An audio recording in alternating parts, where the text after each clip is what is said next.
So, in the 1830s, the United States government forced thousands of Native American families to literally pack up, leave their homes, and walk hundreds of miles into completely unfamiliar territory. Today, historians recognize this event, the Trail of Tears, as one of the absolute darkest and most difficult chapters in American history. But if we want to truly understand the nation's full story, understanding this displacement honestly and factually is just essential. Welcome to This Explainer. Today, we're diving straight into the historical records to unpack the politics, the immense hardship, and the incredible lasting legacy of the Native nations involved. Okay, let's map out exactly what we're going to cover. We'll start with the nations before the removal, then look at the Indian Removal Act, followed by the fight for sovereignty. After that, we'll cover the Trail of Tears itself, and we'll wrap up with a legacy of endurance. Let's jump into Section 1, Nations Before the Removal, Established Sovereignty.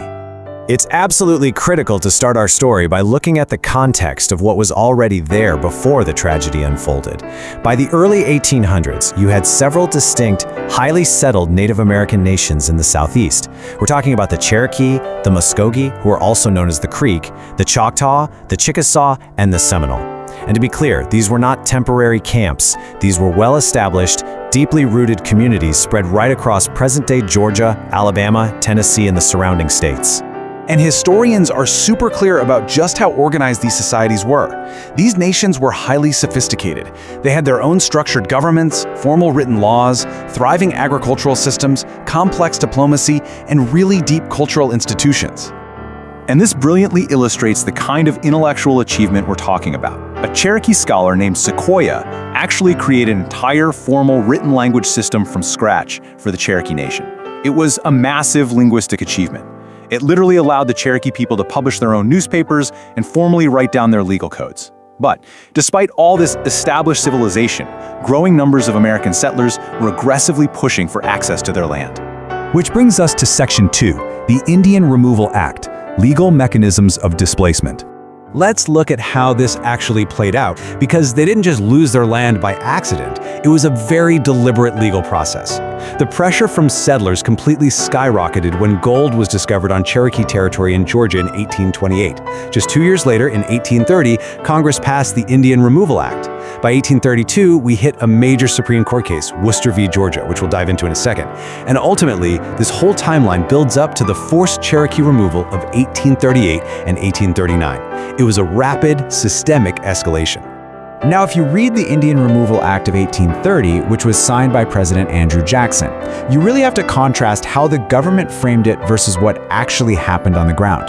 The government basically sold it as a way to authorize voluntary agreements, like a simple land swap of southeastern land for new territory out west in modern-day Oklahoma.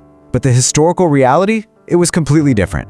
Native nations faced massive forced pressure, and these removals pushed forward despite intense, highly organized pushback from tribal leadership. Moving on to Section 3, the Fight for Sovereignty, the Legal Battle. Now, what's really fascinating is that the Native nations didn't just sit back and take this. They fought back, using the United States' own legal system. The Cherokee Nation actually took Georgia to court over its aggressive actions. And in 1832, in the case Worcester v. Georgia, the U.S. Supreme Court ruled in favor of Cherokee's sovereignty. The highest court in the land legally validated that the Cherokee Nation was a distinct community with its own territory and that Georgia's laws had absolutely no force there. On paper, it was a massive victory. But here is the tragic catch. The federal government just flat out ignored the ruling. Historians point out that while the Cherokee established their legal rights in court, those rights were completely abandoned in practice by the government, which directly paved the way for forced physical removal. Section 4, the Trail of Tears, the Forced Journey West. Having totally exhausted their legal options and dealing with a federal government that refused to enforce its own laws, the nations were violently displaced. In 1838 and 1839, U.S. troops forcibly removed most of the remaining Cherokee population. They forced entire families, men, women, and children, to walk roughly 1,000 miles. They had to leave behind their farms, the homes they built, and lands they had known for generations, just marching toward unfamiliar territory in Oklahoma. So the crucial takeaway here is just the staggering human cost of this journey. Based on estimates cited by the National Park Service, several thousand Cherokee people died during this forced march. The loss of life was just devastating, driven by incredibly harsh winter weather, exposure, and diseases that swept through the camps along the trail. And we really have to remember that this wasn't an isolated event just for the Cherokee.